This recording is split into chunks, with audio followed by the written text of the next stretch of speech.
types of cancer are most commonly associated with chronic stress in women? And should I be more vigilant about any specific symptoms? Well, stress and cancer go hand in hand. There's just no two ways about it. Breast cancer is probably one of the most common ways that women develop cancer, particularly related to stress.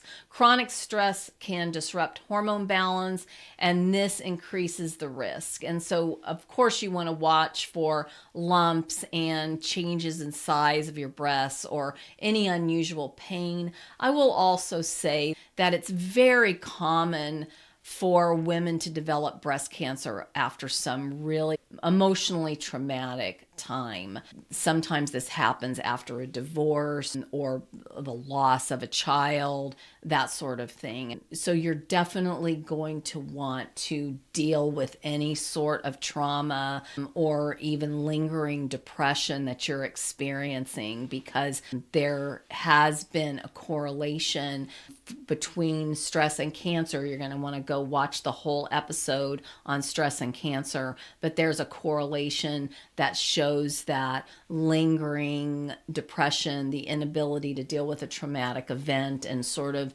process it and move through it, is a clear sign and correlates to developing cancer within a year or two. The next type of cancer is ovarian cancer. This is also caused by stress-related inflammation in particular. So be alert for bloating or pelvic pain, or even changes in appetite can sometimes point to a problem here. Also, colorectal cancer. So prolonged stress can affect digestion and gut health. So you want to look out for changes in your bowel habits.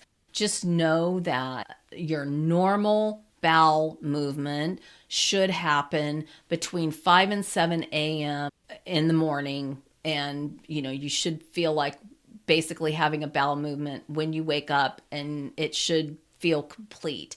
This typically is a challenge for a lot of women, in part because we don't sleep really soundly, and that rest and repair process is when kind of all of that is building up.